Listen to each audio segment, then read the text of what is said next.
Welcome to the Brisbane Lions Big Footy Podcast. I'm Keags, and today with Ollie, we're pretty much going to sweep the loss to Port Adelaide under the carpet and forget about it.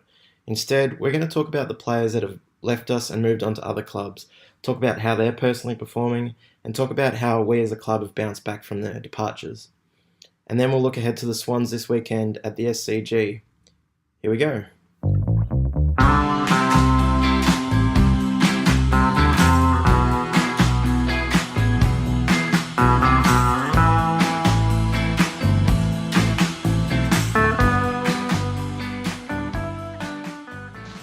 Ollie, so we're not going to dwell on Port Adelaide too long today, but we'll talk about it quickly. We lost by 83 points on Saturday. It was a familiar result, sort of going back to last year's performances. Yeah, it was just a throwback to last year. Some of the games we had, it was almost a carbon copy of the game against Port Adelaide at the end of last season when we were just in a really, really bad space. And we thought those sort of performances were behind us. I think there were probably signs there against Richmond. Our performances at the Gabba have just been, I don't know what it is, we're actually just playing better away. And I think that was the case last year as well. Yeah, we're usually just playing better away. We played okay against St Kilda, pretty well against the Bulldogs at Etihad, but we're pretty bad against Richmond and just even worse against Port Adelaide. And yeah, hopefully that is as bad as it gets, because it was pretty depressing watching that game, the first 7 goals of the game, and the game's over. Yeah. First 7 goals, that cannot happen in AFL footy, and our first quarters have been okay. It's usually our second quarters that let us down, but yeah, everyone was down across the board. And Port Adelaide, as we spoke about last week, they are a team that once they get a run on, they are really, really dangerous. The way they carry the footy and use it. If they're up and going, their confidence is up, they can beat probably any side. It's just we'd let them get a start and they were away, and there wasn't much we could do after that. And yeah, Fagan would have been sitting in the box, scratching his head, just figuring out what to do, because there wasn't really much we could do. The second half was probably a bit better.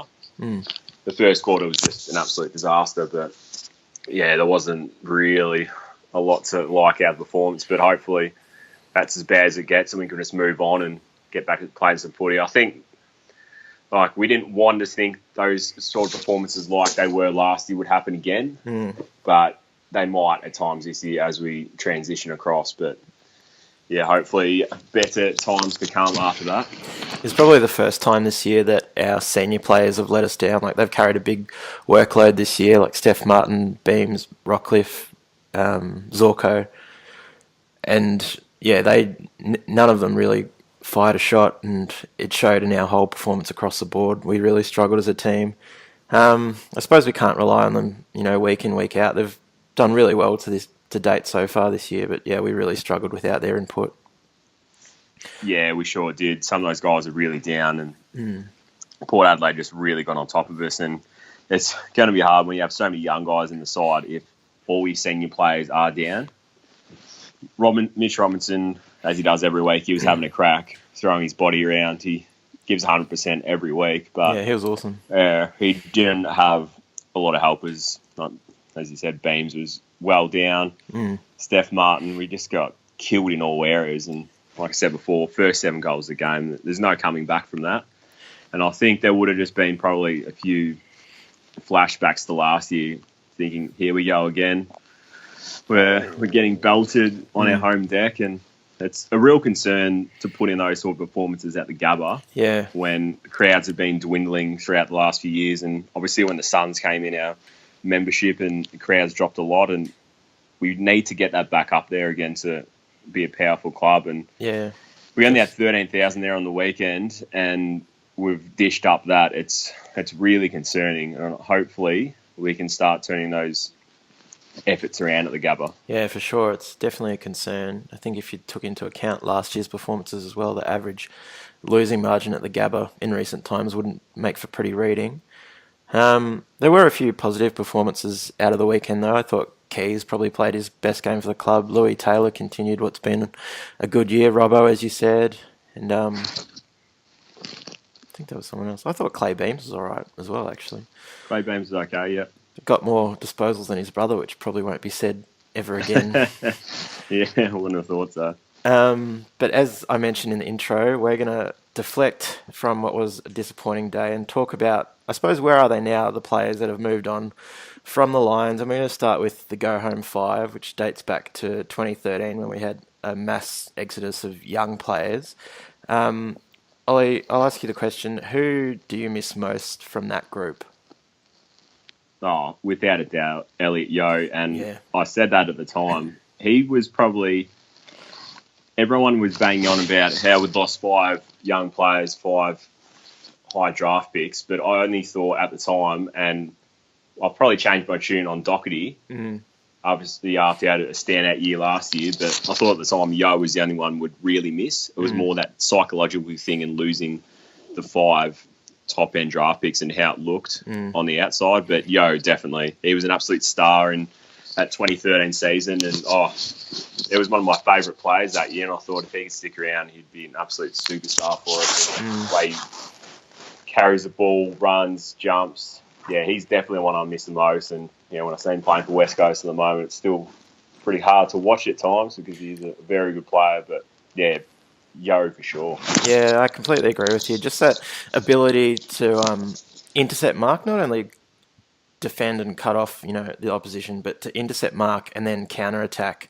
You cause a turnover like that and get going the other way. It creates so many opportunities moving forward. And he and Jeremy McGovern for West Coast make a pretty good tandem in terms of being able to intercept in defence. So I completely agree with you. Elliot Yeo's the big one.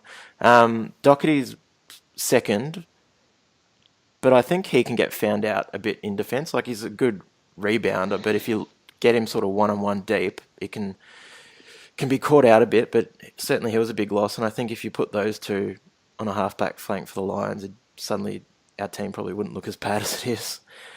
Yeah, for sure. Definitely. If we look back and reflect now, so Doherty turned into pick 33, which is Tommy Cutler.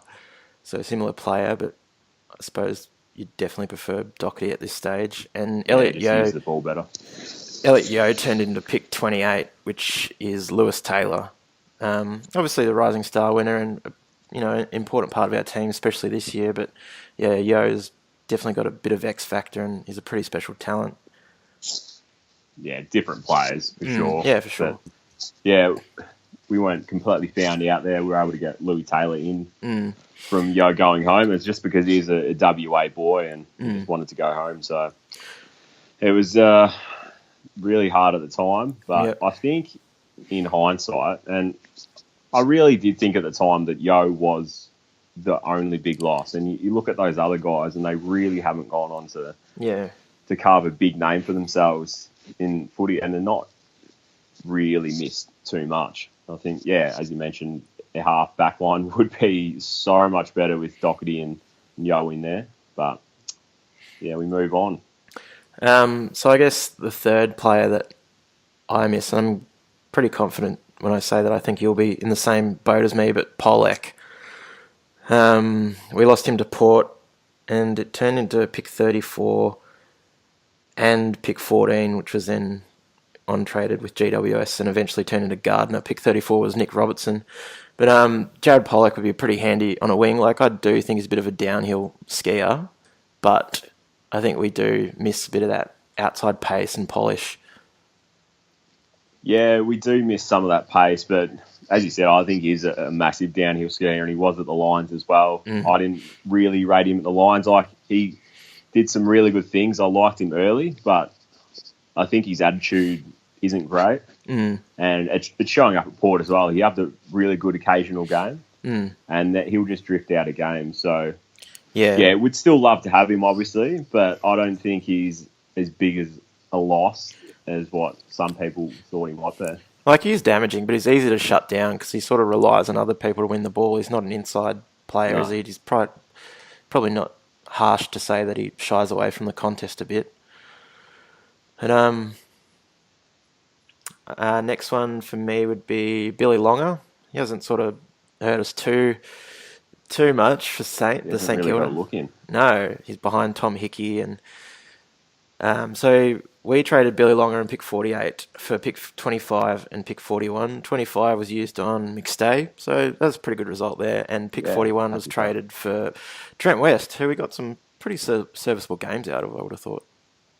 Yeah, I think he played a really good role, Trent West, in the years he was here. And his body obviously let him down, but I think there was a few games there where he's really important to getting wins in some of those seasons. So I think you have to be happy with that. Yeah, and obviously McStay is going to be around for a long time, and he's turning into be a good player. He's still got a long way to go, but yeah, there's some really good signs there. McStay, we've talked about him a lot this year in the podcast, but he just needs to work on his body work, I think. Like, he got found out against Charlie Dixon pretty embarrassingly on the weekend and had a few more turnovers that we highlighted constantly. But, I mean, yeah, he's had some good performances, and the signs are there that he can be a really handy player for us. And I don't think you've been too harsh on him on the weekend. The ball coming in to inside 50, the defenders can't really be blamed too much for that. The ball coming in was just too easy. There was non-existent pressure from the midfield, and Port Adelaide was just winning too much of it, and they just played the game completely on their terms. And when there's a mountain of ball coming in all the time, you're going to be in for a tough day. But yeah, he can definitely improve on his body work. And obviously Charlie Dixon's been around for a long time. He's a very solid player, really big player, a big body. So yeah, you just need to work on that a bit. The fifth member of that group was Patrick Karnisis, which we turned into Jackson Payne. So I think we can call that probably a 0-0 draw. Didn't really work out for either party, even though I like Karnisis in his first year. It was pretty exciting as that, mobile forward and kicked a few handy goals, and it was a bit of a live wire, but just didn't really eventuate as a player. And I think I really like Karnisis in his first year. I think it was 2010 or 2011. Oh, he was great. Yeah. I thought he was going to be a really great player for a long time. Really good lead up forward, kicked the ball well, but I don't know what happened. Yeah, I really don't know what happened to him. I think the coaches wanted him to work on the defensive side of his game, tackling and defensive running. He just wasn't able to do it. He wasn't able to apply himself, and which is a real shame because he just had a natural sort of goal sense about him. A bit of, as I said, live wire, X factor. Yeah, he's a super talent. He was absolute super talent, and ended up retiring, actually. Yeah, he went to Collingwood. He probably only played maybe, I don't know, not even 10 games at Collingwood, ended up retiring at 23 and is now playing local footy in Melbourne. So it's just amazing. Yeah. I guess that the AFL lifestyle just wasn't for him in the end. Yeah, it's an interesting one, isn't it? So that's the go-home 5. I think we probably agree the only one we really miss is Elliot Yeo. Like, Doherty would be handy off a half-back flank, but Yeo's definitely the big one that got away. Oh, yeah, definitely. Looking past that, I've thrown Jack Crisp up as another name that got away, even though he turned into Dane Beams in that trade. Crisp been pretty handy for Collingwood in sort of like a defensive midfielder role. Do you think he's someone we could do with at the Lions? Yes and no. He had a really good first season at Collingwood, and I thought, oh, God, we've given up a super, super player here. And, he did some really good things at the Lions, but he sort of took his game to another level when he first got to Collingwood. He's probably stagnated a bit since then. Yeah. But, I think he could still fit in well to the side. And I don't know if he'd still be a walk-up start, though, Chris, in our side. He's one of those players that can be pretty hot and cold, and his foot skills aren't the greatest. But, I think he could still play a role in the side for sure. Definitely different roles at Brisbane and Collingwood. Brisbane was sort of that speedy half forward, and Collingwood turned him into like a sort of thick midfielder. But it would have been interesting if he did get that sort of opportunity at Brisbane. But I guess we'll never know. The next one is Aish. So Aish got to the Pies for pick 26. So this is a complicated one. It was eventually on-traded to North as part of the Bastanak deal, and pick 33, which was then eventually traded to GWS with our second pick. And long story short, it turned into McGluggage and Berry. So when you look at Oh, you got to be happy with that. yeah, when you look at it that way, it's a pretty good net result because as part of that deal, there was also the points for Ben Keys, I think it was, in that draft, Yeah, and it was. a later pick for Reece Matheson. So, I mean, we did throw in a few picks there as well for Aish, but it turned out not too bad for us. Well, if you're going to get all those plays that you mentioned, and they're going to be sticking around for a long time, you would have thought, and the amount of talent there, just hopefully they can deliver, because Aish was one of those guys so highly rated as a teenager and coming into that draft, and we thought, we've got an absolute winner here. But his first season at Lions, great. Played some really good footy. Second year, I don't know what happened. Obviously, the contract negotiations and everything like that seemed to play its role, and he was lost focus. But at Collingwood, he's hasn't really fired a shot, to be honest. He's been in and out of the side and hasn't had a starring game at all. He's sort of been in the side for a couple of games, won't play that well, get dropped, go back to the VFL, play okay, come back in. But he's an interesting one because, so highly rated early, first year, and now it's sort of just gone completely backwards. He came all right at the end of last year for Collingwood. He played some solid games, like not groundbreaking, but he was definitely a solid contributor. But going back to his draft year, I remember looking at him and sort of actually, he reminded me of Simon Black and just the silky smooth movement in traffic. And he was like my guy for that draft. I was hoping he'd get to Brisbane, and so it turned out. And actually, he was playing senior footy in South Australia as a 15-year-old, and you thought, I really like the guys that play senior footy as kids. Yeah, for sure. So if you can have a mixture of TAC Cup or senior footy as well, that's such a good sign, because you're already used to playing these bigger bodies, because it's just such a massive step up to go playing against teenagers, kids your own age, to grown men. And I thought Aish would have set the world on fire, but hasn't worked out that way. I think his problem is, like, everyone sort of looks at him and says he's an outside midfielder and he's got class, but I think his best position is actually as an in and under inside mid, because he's got quick hands, he makes quick decisions, but he doesn't have pace. He doesn't have the body for it either. He's like, slightly build.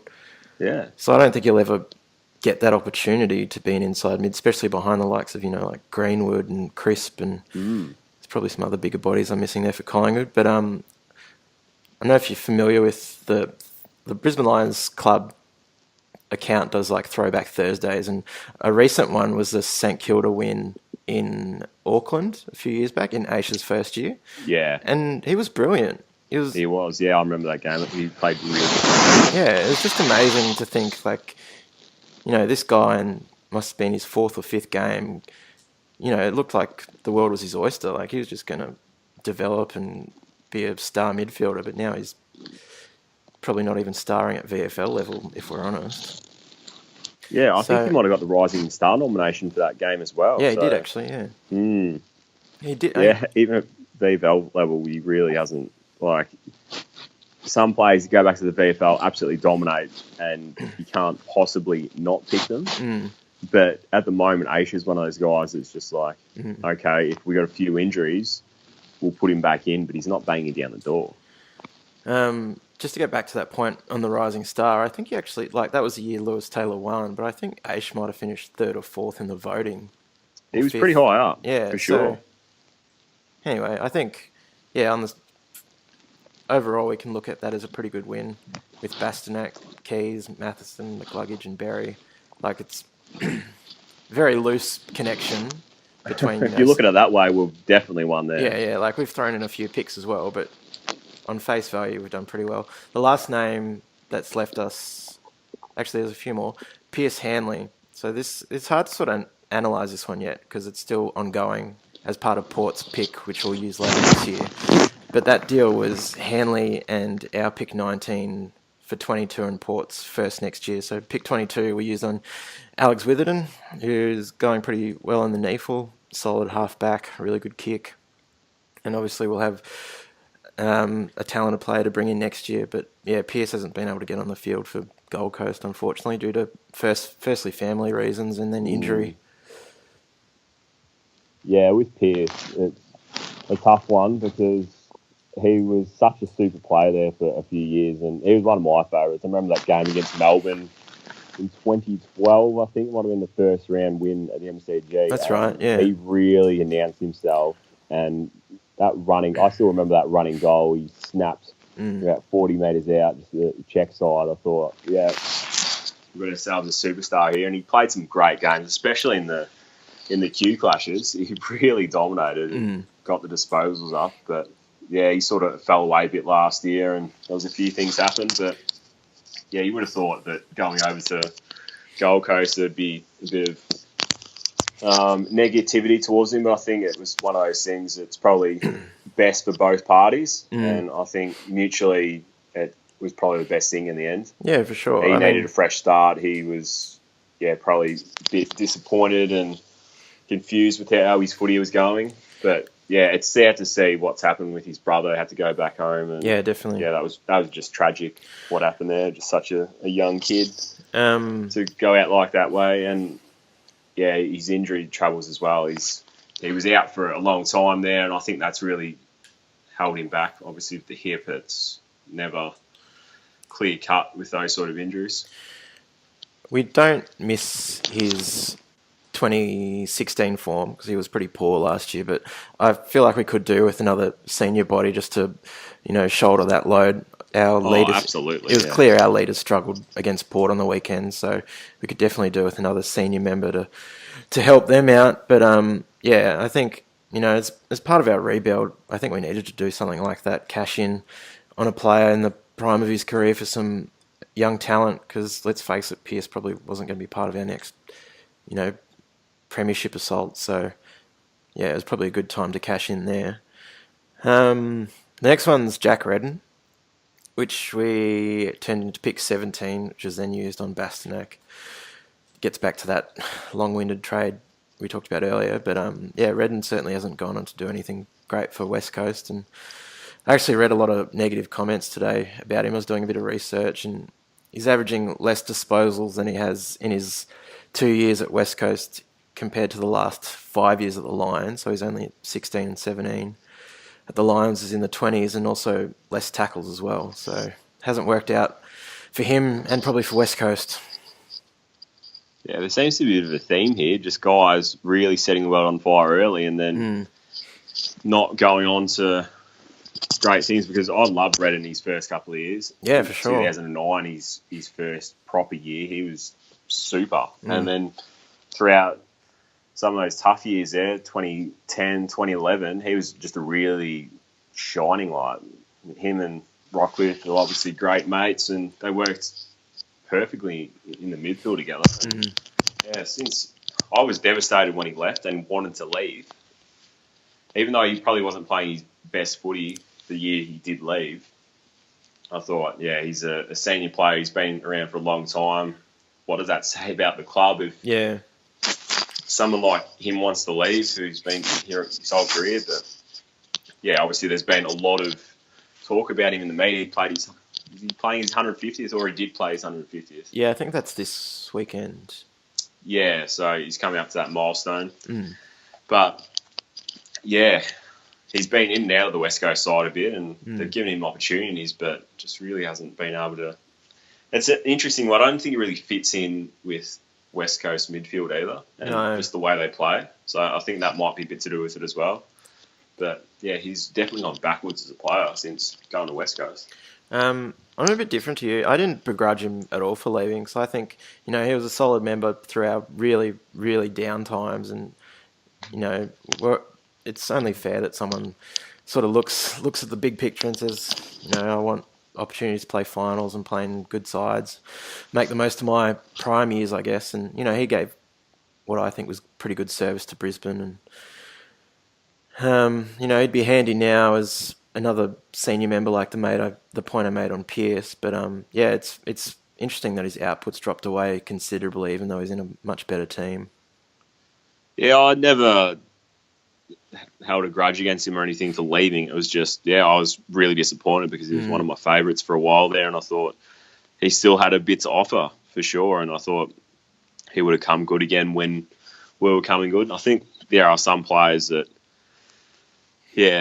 they find it pretty hard in a tough side, and as anyone would. Yeah, for sure. But once they get into a good side, then they really flourish. But has been the case for Jack Redden at West Coast. Yeah, unfortunately. The last two we'll touch on quickly.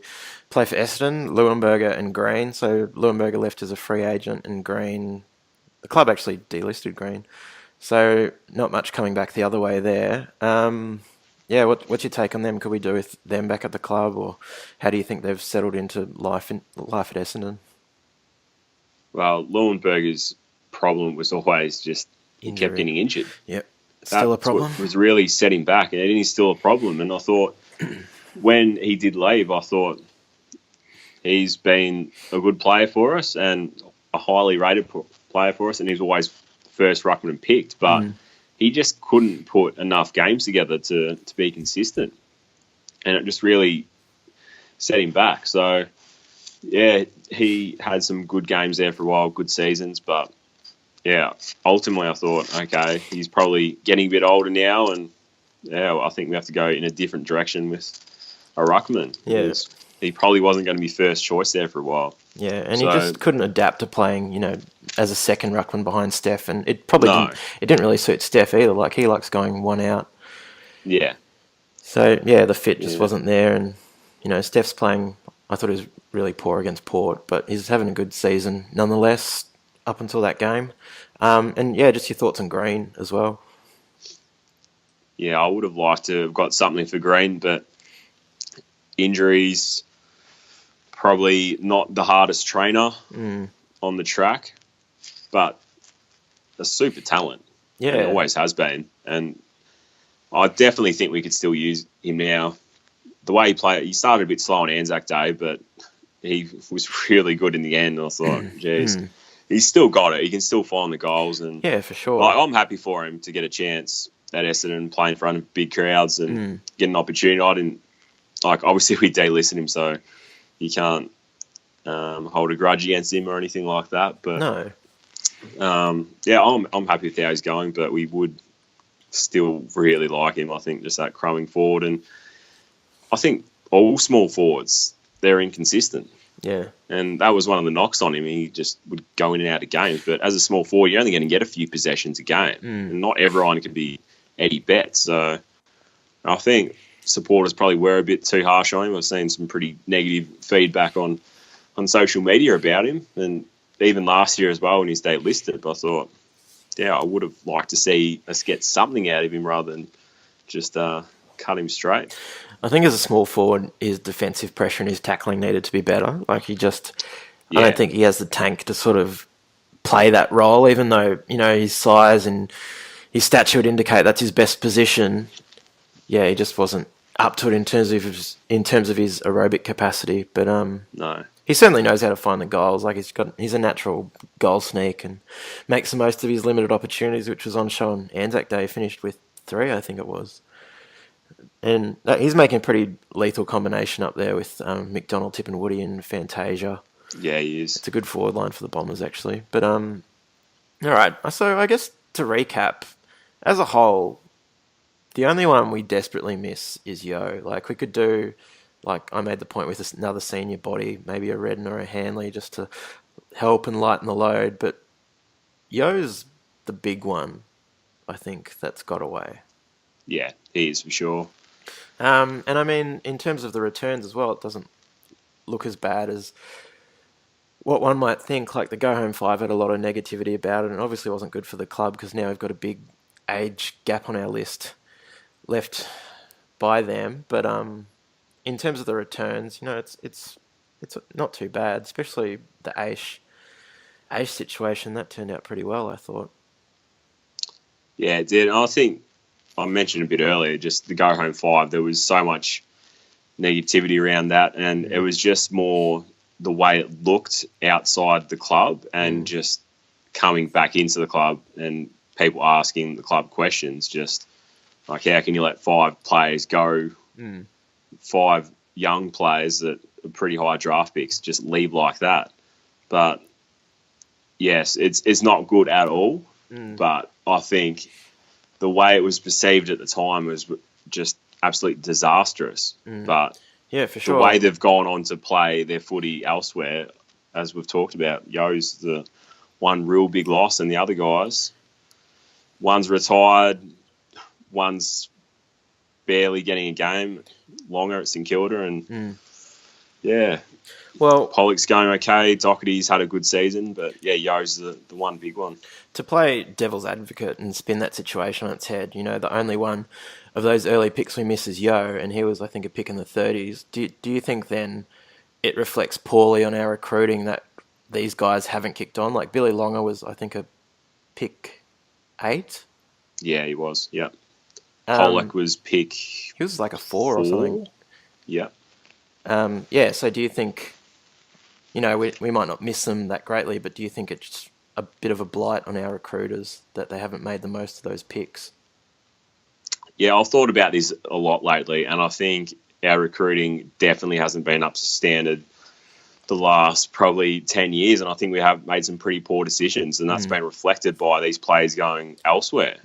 Like, everyone is going to stuff up at some stage in the draft, but I think it's just been happening too often with our club, and yeah, hopefully we've got it right the last couple of years, because otherwise it does set you back a long way. But I think in terms of where other clubs are at and their recruiting strategy, I think we're probably been a long way behind in the last 10 years, and we haven't made a lot of great calls. I think we have turned it around in recent times, though. Like, Aish is the only one that's, the only early pick that's left, and probably hasn't looked too great. But I think the young players we've got at the moment look pretty solid and look likely of sticking around, and especially it helps having the academy as well, with Hipwood and Keys and Harris as our sort of pillars moving forward. Oh, they've been super. Before we move on to quickly previewing Sydney, I think the one that I constantly think about in terms of picks that we bundled was Polak when Dyson Heppel was still on the board, and I think there was some injury concerns about. Yeah, I think it was hips or shoulders. It was one of them, but I remember pre-draft. It might have been knee, I think. Yeah, it was something. I remember pre-draft we were heavily into him and just got scared last minute, and he'd be pretty handy right about now. Yeah, he definitely would be.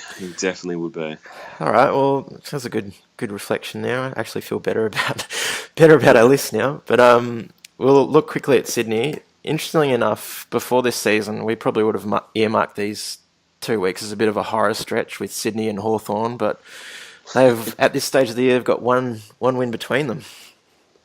Oh, it's unbelievable. Nobody saw this coming at all, and I don't think anyone can actually quite believe how far they've fallen. It's just extraordinary. These teams have been the power clubs in the competition for the last 6, 7, 8 years or longer. They've played finals for so many years now, and Sydney's just always in finals. I think they've missed the top 8 probably twice in the last 15 years, so it really happens. They're a very proud club, and to see them on the bottom ladder where their list hasn't changed dramatically, and we sort of had we sort of felt like Hawthorn might be on the way out, and just the way they were going, obviously getting rid of Mitchell and Lewis, but with Sydney, like, no one saw Hawthorn falling as far, but with Sydney, it's just come out of the blue. They've had injuries, obviously, and a few things have happened, but they're just not playing great footy at all. And the footy that we've expected from Sydney, it's been amazing. It's been a big surprise. Grand finalists last year to winless after 5 or 6 rounds now. But so we play them at the SCG this weekend. I think the line is 36.5 points, which is probably a bit generous for a team that hasn't won a game. But do you have much hope heading into this one? Well, considering we've been playing better away, that's what keeps me optimistic. I'm really hanging my hat on that at the moment, that we're playing better away. But our record isn't great at the SCG. I think a lot of teams over the last 10 years wouldn't have a very good record at the SCG. But yeah, as you mentioned before, we would have gone into this game probably at the start of the season thinking we're absolutely no hope here. We'll pencil this down, and if we can just be competitive, then we'll be happy. But we have to see this as a potential win. Carlton beat them on the weekend, and I think Carlton got to a stage where they were a bit hesitant in the first half, even though they were controlling the game. But then they thought, hang on a second, Sydney are just battling and they're not playing great footy and they're really down. We just got to go for it. And I think that's the attitude we have to take into the weekend. We're going to be down on confidence after losing 5 in a row, and especially with how we played against Port Adelaide. But we've just got to somehow turn that attitude around and be thinking that Sydney, I know it's at the SAG, but they're definitely beatable. Yeah, for sure. Do you foresee any changes at selection? Well, after the way we played on the weekend, I think that has to be a few changes. Nick Robinson, he has a crack every week. He can't hang into that, but his skills really just aren't up to standard. I don't think they ever have been and probably might not get better. So I think we sort of have to look in a different direction. And our Neafield side is playing great footy at the moment, and I think some of those guys have to be given opportunities. Yeah, it was a really unfortunate time for them to have a bye, actually. It'd be really good to be able to bring someone straight in and, know they've got a bit of form under their belt. But, yeah, I suppose that might be a concern as well. Bringing, someone in who's had the week off, and might be hard to big ask of them to get them straight into, AFL pace and that sort of stuff. It's the SCG, so it's going to be one in the midfield for sure because it's such a small ground and we've just got to win out of the midfield. And Sydney's midfield's been really struggling. So I think that's an area where we can capitalise, and if we do that, we're going to be with a massive chance. And even though we're going to have to... Sorry, even though we did lose handsomely to Port, we did actually win the clearances, and I think... Yeah, that's an area that's been concerning. We've been winning the clearances. We had far more possessions than yeah, we Port, did, actually. And that's going back to last year as well. There were so many games we'd win the possession count and get absolutely belted. Another point that keeps me optimistic is we can sort of use Carlton as measuring stick. They lost to Port by 90, we lost by 83, and then I can't remember how much they beat the Swans by in the end, but it was fairly comfortable in the end. And based on I know Carlton was at home, but based on those numbers, we'd have to be a decent shot. Unfortunately, Lance Franklin was cleared at the tribunal, so he was up for rough conduct, but he's got off, so that's something we'll have to be mindful of. Who do you think gets that matchup? I'm thinking probably Harris Andrews, but I think it's going to be a combination team defence on Buddy Franklin. There's not going to be one set player that gets him the whole night. Yeah, it's going to have to be a team effort because the SCG is always so dangerous, kicking those big, running, long goals. So I think Harris might have played on him last year. I think he did well. We played it with the Gabba, and he did really well. And that was a game we should have won. And I think we can probably look back to that game.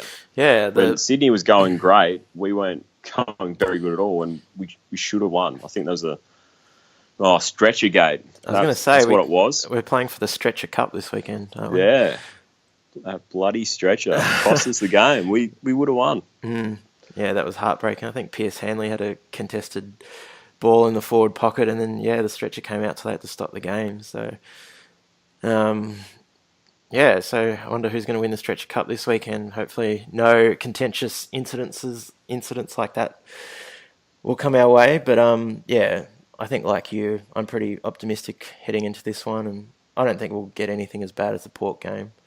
No. As we've said, our form on the road's been a lot better. So I think, we can go into this one cautiously optimistic. I think we can. We just have to wipe that Port game from our memory because for sure. We've been pretty good. Like, if you said at the start of the season would be beating the Bulldogs at their home ground in Bob Murphy's 300th game with 5 minutes to go, you would have definitely taken that. So you've just got to take all the good things about the first 5-6 weeks and just Port Adelaide's just a write-off. Just forget about it, move on. And we know we can play some good footy. And I think, we can take a bit of optimism into Sunday's game. Well, I think that just about wraps it up for this weekend, mate. And I'll talk to you next week ahead of what will be the Chris Fagan Cup. It will be the Chris Fagan Cup down in Tassie. I look forward to it. Anyway, mate, talk to you then. Thanks, Keags.